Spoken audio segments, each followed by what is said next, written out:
നമസ്കാരം, കൊട്ടാരക്കര മീഡിയയിലേക്ക് സ്വാഗതം. വിവാഹ വാഗ്ദാനം നൽകി പീഡനം. ഡൽഹിയിൽ യുവാവ് അറസ്റ്റ്. യുവതിയെ വിവാഹ വാഗ്ദാനം നൽകി ലൈംഗികമായി ചൂഷണം ചെയ്ത കേസിൽ യുവാവ് അറസ്റ്റ്. ഡൽഹി സ്വദേശിയായ ഫൈസൽ മുഗളിനെയാണ് പോലീസ് അറസ്റ്റ് ചെയ്തത്.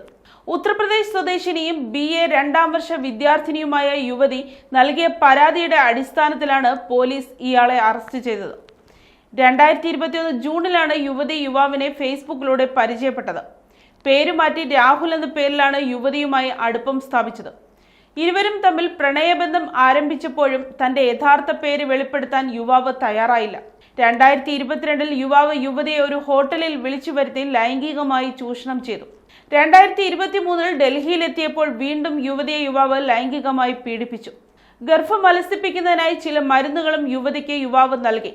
മുൻകൂട്ടി നിശ്ചയിച്ച പ്രകാരം വിവാഹം കഴിക്കണമെന്ന് യുവതി ആവശ്യപ്പെട്ടപ്പോഴാണ് താൻ രാഹുൽ അല്ലെന്നും ഫൈസൽ എന്നാണ് പേരെന്നും യുവാവ് വെളിപ്പെടുത്തുന്നത്. മതം മാറാൻ തയ്യാറായാൽ യുവതിയെ വിവാഹം കഴിക്കാമെന്നും യുവാവ് പറഞ്ഞു. തുടർന്നാണ് യുവതി പോലീസിനെ സമീപിച്ച് ലൈംഗിക പീഡന പരാതി നൽകിയത്.